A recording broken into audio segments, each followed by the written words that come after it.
Oh, hey there, folks. This is part 3 of several of the Milford, Ohio Police Department ride-along series. And if you haven't listened to parts 1 or 2 yet, feel free to go back and listen. It's not a linear sort of narrative dialogue like our normal podcast, but it will make a little bit more sense in the context of why there's several breaks and parts, etc. And if you have listened to those parts, great. Thank you so much. Get ready for part 3. Enjoy the show, everybody.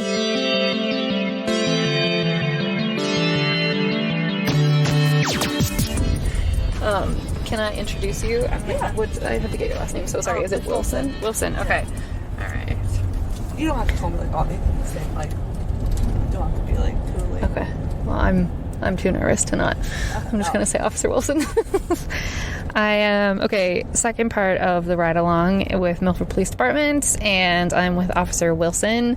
And it's another female because they have badass women in this department. And we were just chatting, getting to know you, and we're currently stopped at about to be stopped at a place where I have seen officers before, because this is a speed trap little area. Because it goes from 25 miles per hour right where we are, and people like to go like 40, and I don't totally understand why. There's somewhere to be, whatever. So yeah, that's how we're starting. She's trying to get me some action, because the most action we got on the first 3 hours was a dog bite, which is fine. It was actually interesting and exciting for me because I'm easily amused. But okay, so do you stop here to just like, are you poised to go after if someone's speeding, or what's the job with like being seated right here? Like, what's your focus?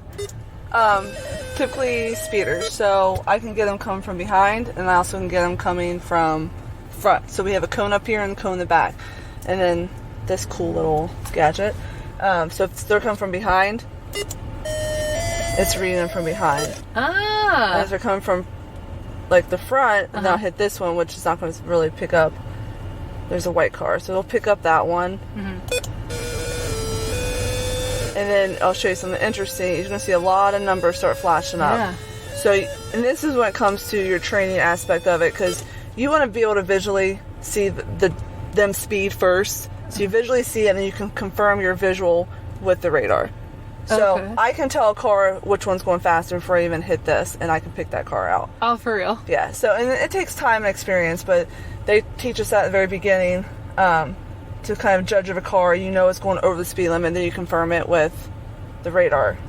I mean, me personally, I don't mess with people that goes under 15. Sure. So some people, not in our department necessarily, but other places, I mean, they'll pull you over if you're going 10 over, but I don't even mess with people. Yeah. Unless it's 15 over. Well, Officer Dennis was describing like how a lot of it is like discretionary, and you're not trying to like ruin everybody's days, but you're also like, you have a job to do too. We've had fatalities on this road, so this is like one of the places I usually pick. In Rally Gate, I'll usually come here. Now, if call volumes, they come first, so this is kind of like fillers. Like you think of a jar at the big rocks, or your dispatch calls where you go to for a service, and then all the little pebbles is like what you can get in between the big calls. So traffic, business checks, all that kind of stuff, community policing.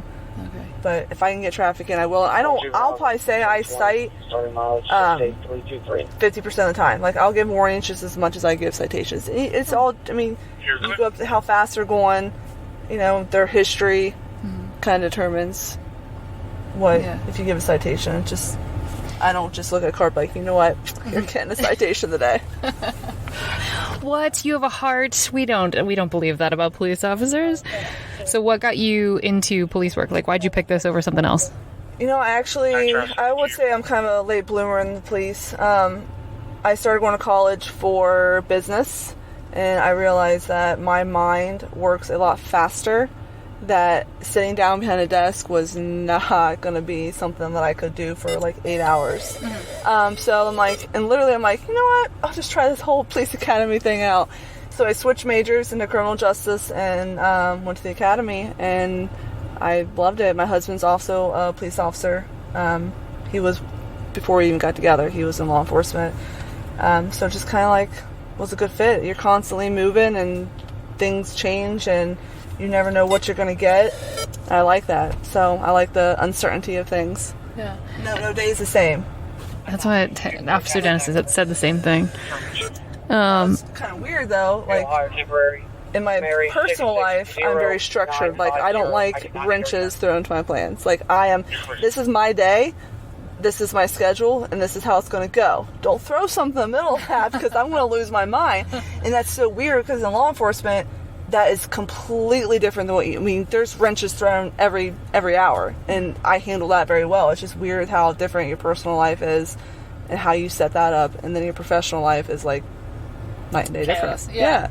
But it works. What's your favorite part of being a police officer? That's a tough one. Or something you love about it? There's a lot of things I love about it. I would say, obviously, the good things. The first thing that comes to my mind, and this is kind of weird, but I have a few senior people that I've made friends with. Yeah, that's the second time we've gotten that answer today. Is that what Tara said? Yeah. So I bond with them. Like I go and I'll bring them donuts or like order pizzas or. The one lady, they're in their 90s, and I am so close to them. She has really bad allergies this time of the year. So I went there, it was 2 weeks ago, and her poor eyes were, like, swollen and red. And I'm like, where's your medicine at? And she's like, oh, I ran out. They don't drive. But their kids do come. They do a lot for them. I'm like, what do you need? I'm going to go get it. She's like, oh, I'm not asking you. I'm like, I know you're not asking me. I'm like, I'm doing it one way or the other, so you tell me what you need, or I'm going to guess and be wrong. So just like that stuff. And the community policing, I do a lot with that. And some people say, well, that's not real police work. Yeah, well, yes, it is. And that's the relationship that you build with the community, and that's what gets people to have your back versus want to stab you in the back. Hello. Is that why you picked a smaller jurisdiction like Milford over a big city? No, Chief Mills actually taught in our academy, and I just kind of liked him. Like, I liked the way that he talked about his department, and this is the only place that I applied to. Get out. Yeah, and I actually didn't get the job. Chief Mills did not hire me the first go around. I got turned down for a part-time spot, and it's funny because I did apply at the jail. So this is the only law enforcement place that I applied to. And then I applied at the Claremont County Jail, and I came number one on all the fitness stuff, and I got offered the job. But I was still in this process. So I'm like, I have a solid job in one hand that I can start, and then I have probably a one or two choice on this side. I'm like, what do I do? And I turned, because this one wasn't over yet, so I had to make a decision. So I turned down the jail. And then I didn't get this job. I'm like, oh crap. I gotta go. What do I do now? Yeah. And then he brought me on auxiliary. I don't know if you know what that means. Yeah, so I did that for a couple months, and then I got a part-time spot. I forget what happened then how I got on part-time, and then a few months later I got very lucky and got on full-time. That's amazing. So auxiliary meaning you worked for free for a while. Yeah. Okay. And it wasn't like a lot of days because I still had to obviously make money, so I still worked. And then I don't know what they just said. I worked and then just came here when I could and just learned the ropes and stuff. So I was very fortunate to have that opportunity. I just kind of stayed. Do you ever get scared? 33 in the car. Oh. Go ahead. Hey, do you know your starting mileage, just so I can get my ending mileage? Yep, 24715.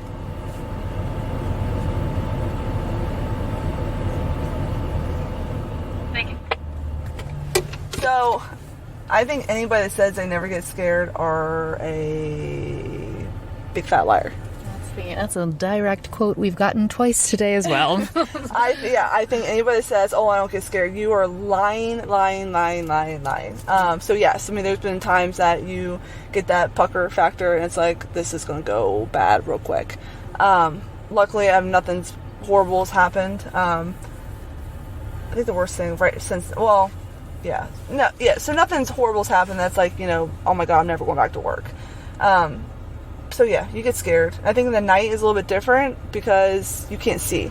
And I don't like not seeing in situations. Like, freaking something goes boom and you're like jumping. It's like a trash can I fell out. Like, gosh! Especially when it comes like 2 or 3 o'clock in the morning when you're getting tired and then like you start seeing stuff. And then, but yes, you do get scared. Anybody says they don't get scared are lying. So I don't care how big badass you are.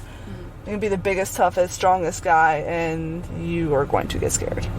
Do you, Officer Dennis was saying that during the, like, fitness bit or whatever, like, guys would talk shit and be like, I can do, you know, a pull-up. What about you? Have you experienced that of, like, kind of trying to go toe-to-toe with you? In fitness or... Yeah, fitness. Not really. I think because people know just how big of fitness I am, so they don't try to do anything. But either way you look at it, I am extremely fit. I work out, I train, I eat good. But you put a guy that doesn't do any of that, he's still going to overpower me. Sure. Now, he ain't going to run faster than me, or he's not going to do more pull-ups or sit-ups or anything like that. But as far as strength goes, like, women have that disadvantage. I don't care. And I'm going to say that again, and people can disagree with me that women are at a disadvantage. I don't care how much you train or you lift or you're big, a guy's going to overpower you every single time. It's biologically proven. Yeah. Like, that's not an opinion. Yeah. That's a science. I think if you go into this knowing that, like, you're not going to this in law enforcement as being a woman and thinking that you are going to be this, you know, badass and nobody's going to take you down, like, you better get a reality check because it's going to happen. Yeah. So, what do you see most commonly on night shift? 190 Margaret for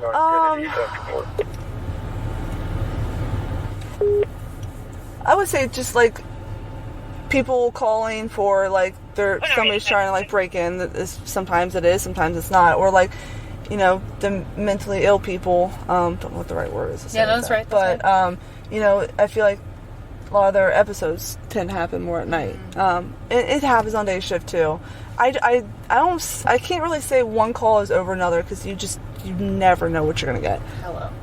You know? Have you ever gotten a call that was like, hey, you know, I think we're having a break-in, and then it ends up being like, oh yeah, something worse. Oh, something worse? Yeah. Or not even a break-in. What is it? Just Just like, you know, people think they hear something, or if they're home by themselves, they're not usually home by themselves, and like a crack, a branch hits the window, obviously it scares them. So, you know, it's... Yeah.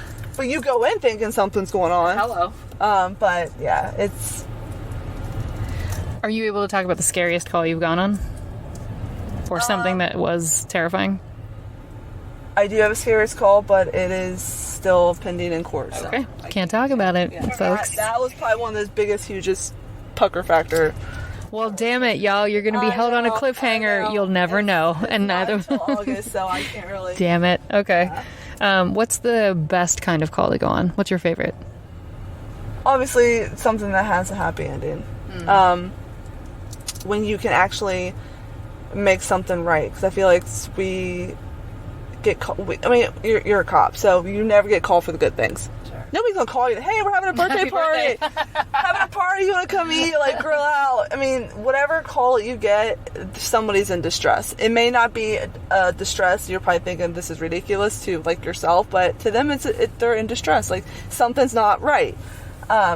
So there's calls that you get that there's always some sort of happy ending. You know? Does that make sense? Yeah. No. Yeah, that has a good outcome. I hate kid calls. Like, because I'm a mama, and I'm...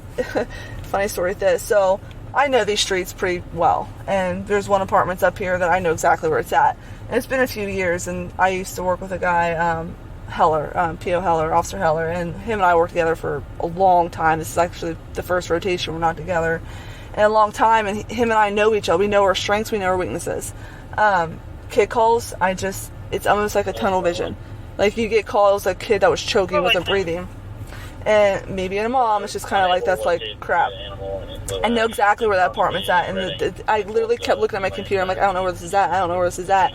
I know exactly where it's at. But you get, like, those blinders on, and you just, like, your mind kind of goes back to your own kids, in a sense. Like, you know, so, but he, like, was farther away than I was, and he beat me there. He knows that's, like, obviously I was on my way. It wasn't, like, not going, but he knows it's like, crap, I'm going anyway, because he handles those calls better than I do.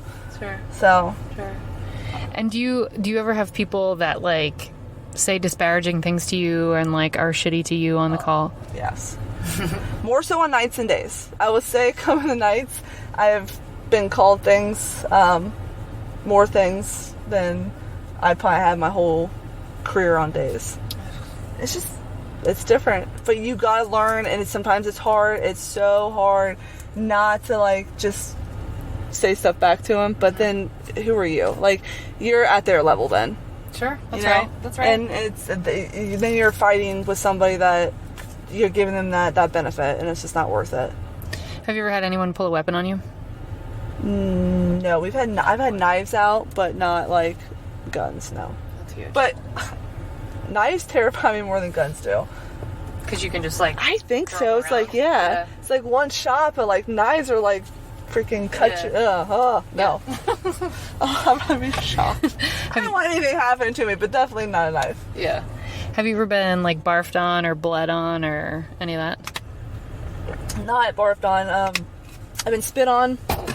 I know, it's probably the worst. Yeah. And then, like, blood from transfer, just, it's bound to happen. Sometimes you don't have time to get gloves on. And it is what it is. But I definitely say if you have time to get gloves on, get gloves on. But stuff goes from 0 to 60 in no time. And you can't be like, hey, one second, let me put some gloves on, then we can continue this. But thank gosh, obviously nothing's ever come from that. So. Do you ever get scared of the fentanyl contact? No, that's one thing you would think, but no, because we really don't like immediately to like open stuff up. We shut it, and most of us don't open the stuff, especially if we're really, really concerned that's what it is. But that's not anything that I ever thought really to be worried about. I should, but no, you don't need to add to your list. add to it. What's like one piece of, or what's your biggest takeaway or the best lesson you've learned from doing this work? Best lesson?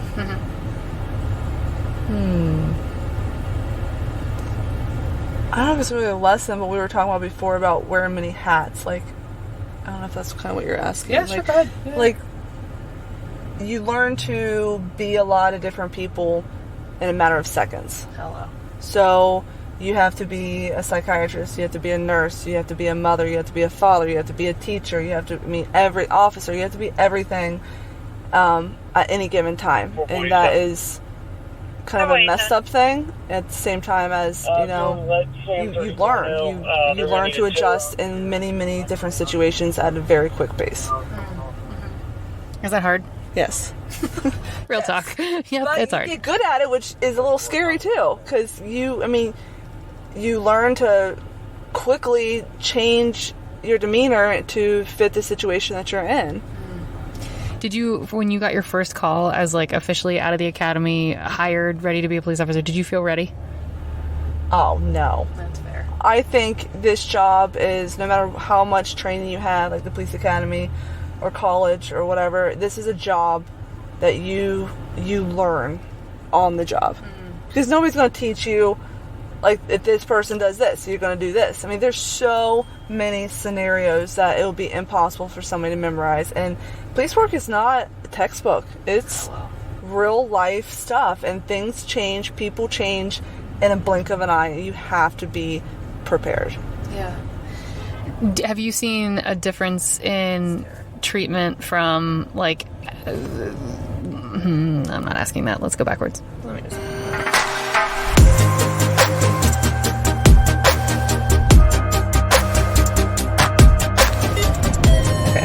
Have you noticed a change in the last couple years for how people treat you as a public servant? Ooh, shit! They were going.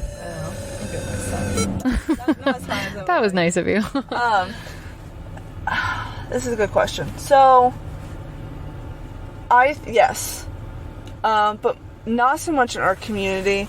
More on social media and, people that come in that don't live in our community. We have some, I've had some encounters with, they don't like cops, but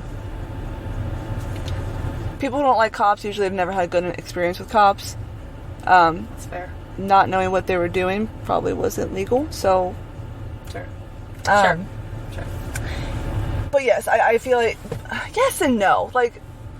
I feel like all the bad voices get heard over the good ones, and I think there's more people that support the blue than not, but I feel like they get drowned out by the people that don't support, and this, to be honest, media likes drama. Oh, what? That's crazy. So they're going to play stuff that's going to get people stirred up, and it's just a snowball effect, and then everybody's against everybody, and it's just not right. And it doesn't have to be that way.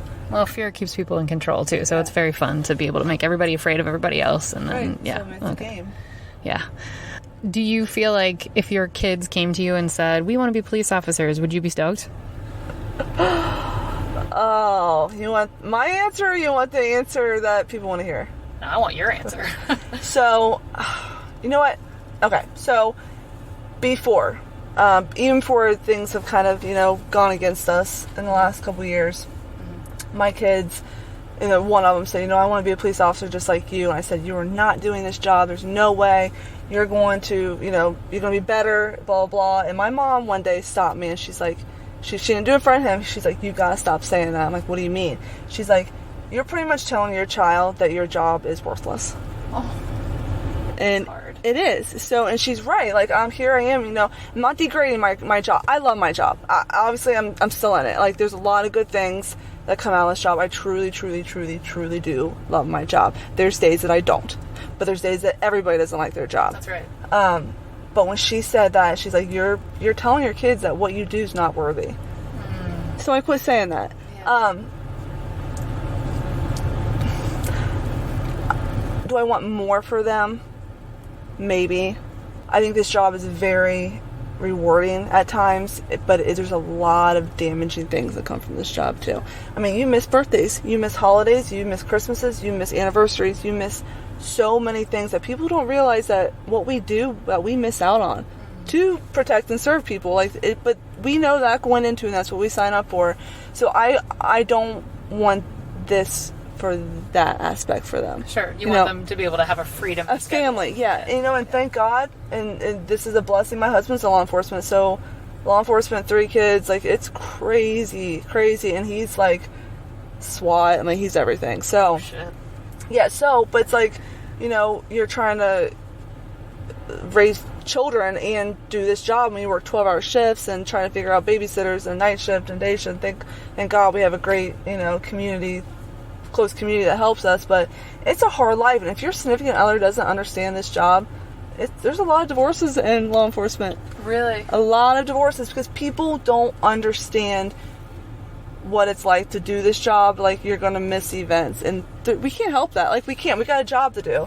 But in the flip side, my husband knows, and we both understand, so that dynamic works. I feel like I just completely went into a whole different... Nope, that's perfect. Nope, you're great. So, I would never discourage this job for if it was right now, today, would I want? No. Too risky. Just because of everything going on. Yeah. But it's going to swing back. You think? Yeah. What will make it swing back? I don't know.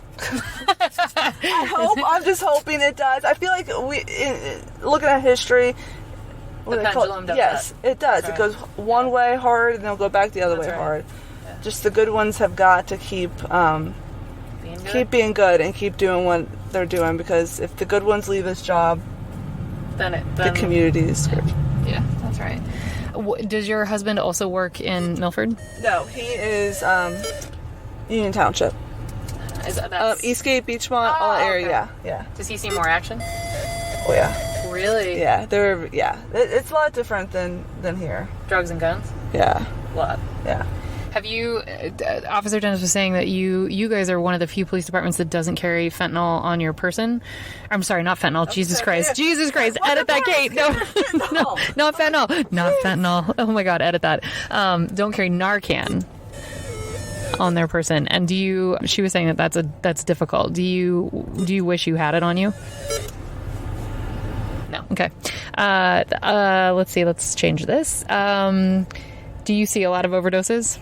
Yes. A lot of it. I mean, yes. I've pumped on a lot of chest since I've been. Oh, have you really?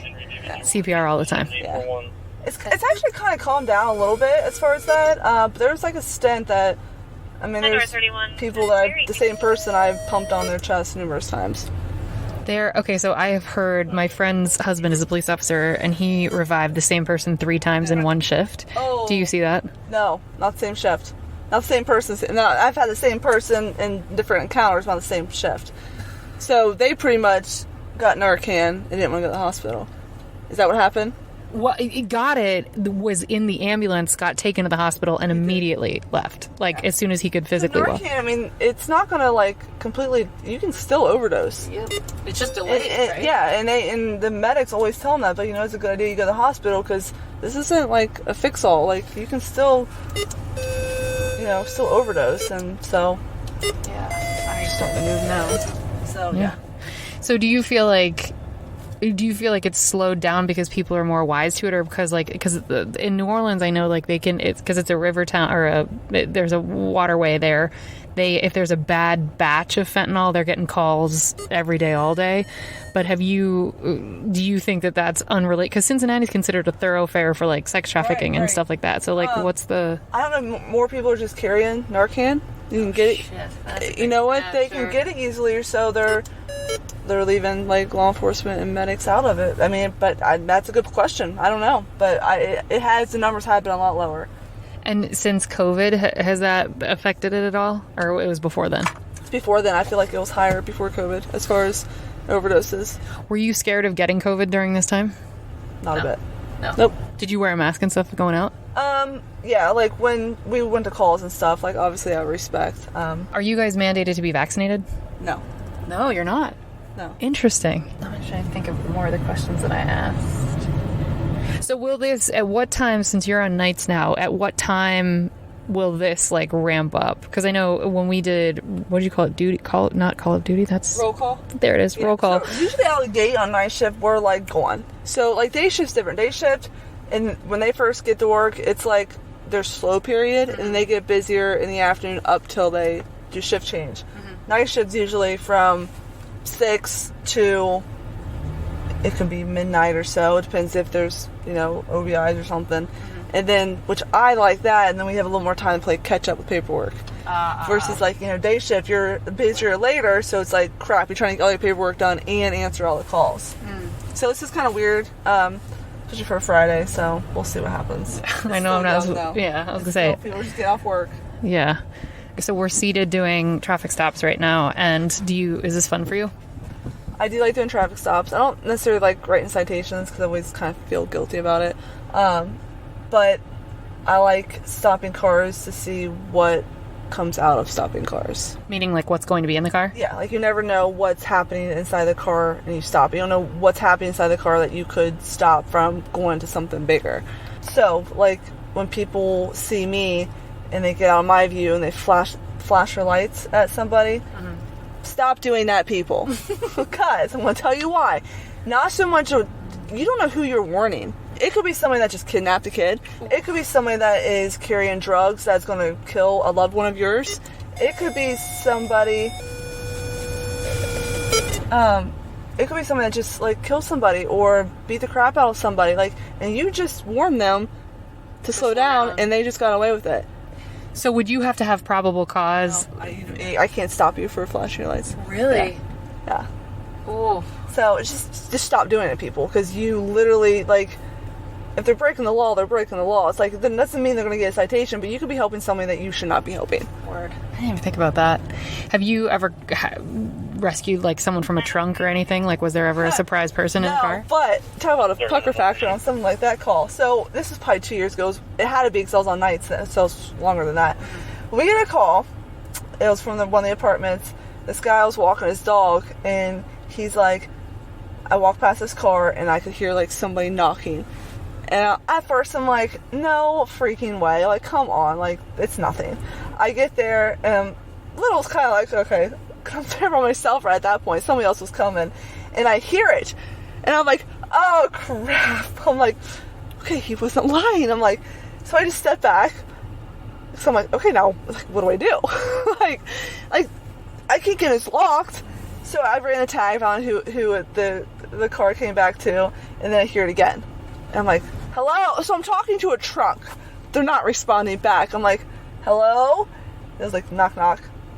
Hello? Knock, knock. I'm like, fuck. So when somebody else got there, I went into where the car came back to, his apartment, banged on the door, finally came out. It was like the middle of the night, so he was like half asleep. I'm like, do you own such and such car outside? He's like, yeah. I'm like, do you have something in the back of it? I'm like, I'm just gonna be blunt. He's like, what? I'm like, I'm hearing thump, thump, thump, like someone called, and it sounds like somebody's literally banging to get out.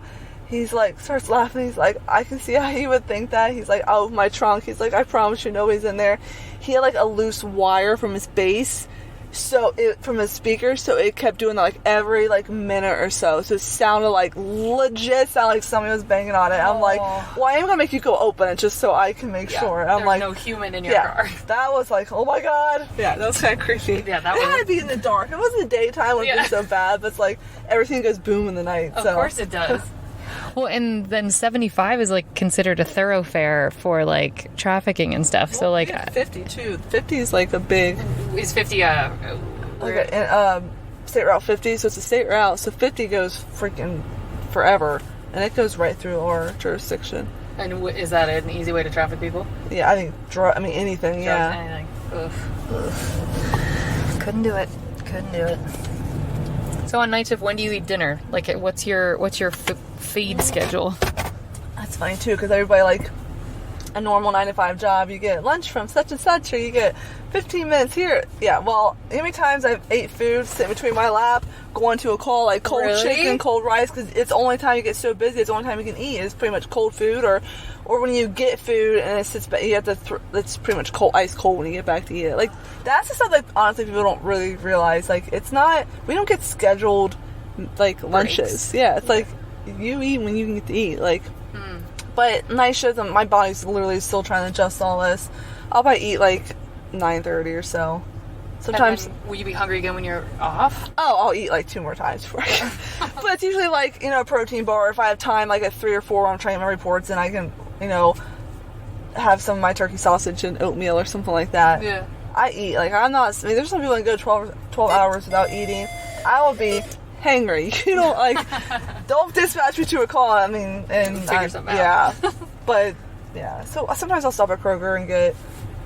You ever heard what are those bars called? Maybe 4.22, 4.23. So good.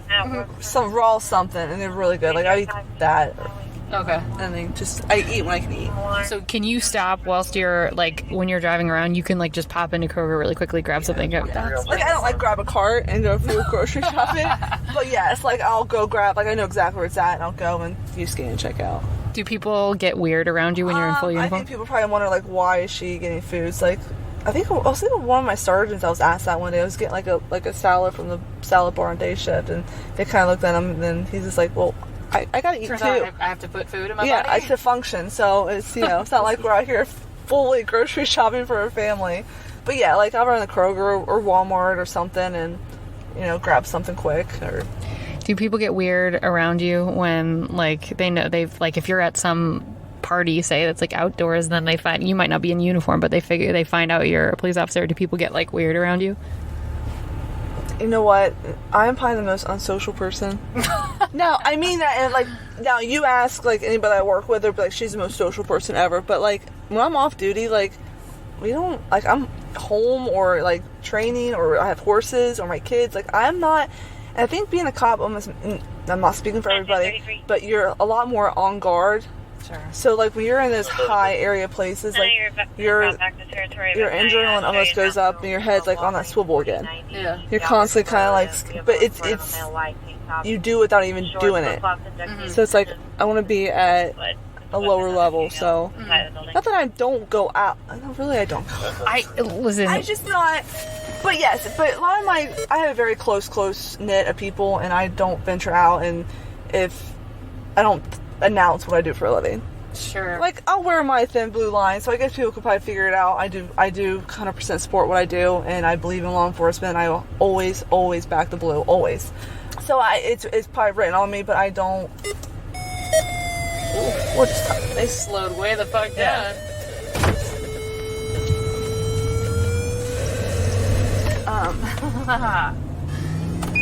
So I do go out, just not a whole lot. And the people I do go out with, they know what I do, and it's just not something. Yeah. And my husband can talk about this job all day long. I'm like, I'm off duty. Don't want to. I don't want you. This guy you don't want? Nope. You want the guy in front of him? You just made that dude's day. He was like, thank God. Like, man. Fuck. Sometimes people don't pull over in the most... Okay, you're going to get hit.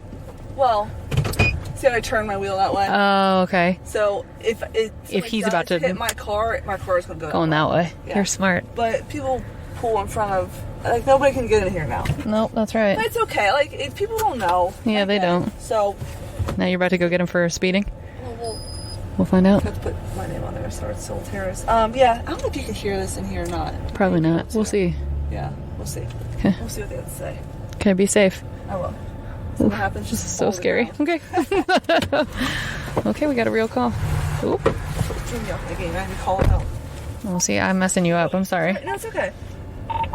4 David 33 traffic stop. You're just getting such a routine. 4 David 33. I'll be at 1110 Main Street with Ohio passenger. I'll explain that. Yep. She is a skinny, she's a fitness person, but she is very skinny. And she is going to stop this car for speed. She's smiling. She's being very nice. I can't hear. She's got... Okay, so now it's being recorded. I hope I'm not messing up her recording. But the gentleman that she has stopped was very much speeding in a 25 mile per hour area. And she's nodding a lot. She's being very nice. She keeps saying, okay, okay. Oh, I couldn't do the job she's doing. I couldn't do the job that these people do. I just couldn't do it. She's getting license and registration right now. And cars are going around us.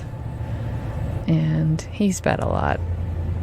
I think she might let him go with warning, but who's to say? Depending on if she did her, bless her. She's just giving him a long explanation. Oh, she's smiling. And she's doing that mom head tilt of the, like, you know what you did. I wish I could get this on video. Now she's using her hands to describe how to drive a vehicle properly. And she's still looking at him, being very sweet, but she's got the mom head tilt of the, like, come on, guy. That's more of the face, is the come on, guy.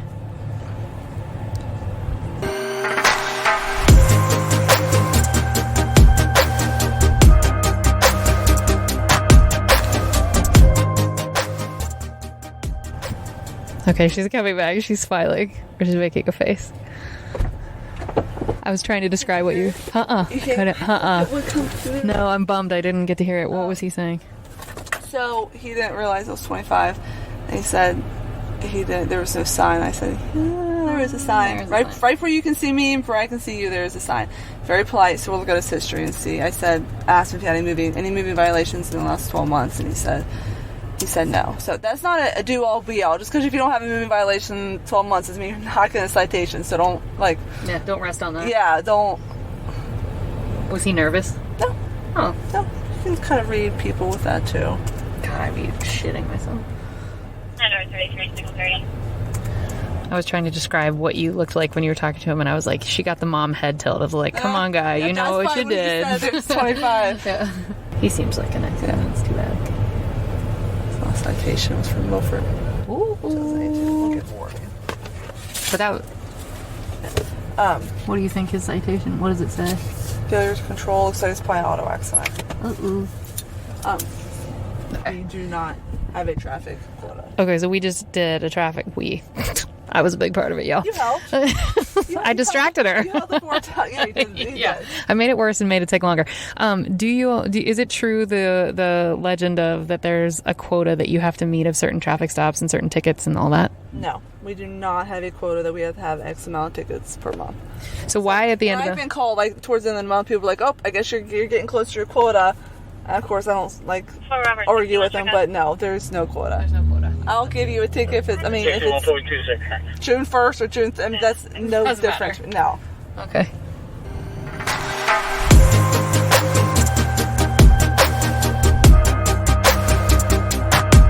That's going to do it for us here at Service from Hell for part 3 of the Milford Police Department Ride Along. Join us next week for part 4 to keep hearing what it is to be a police officer in a small town of about 6,000 people. Thank you folks so much for listening. Good night.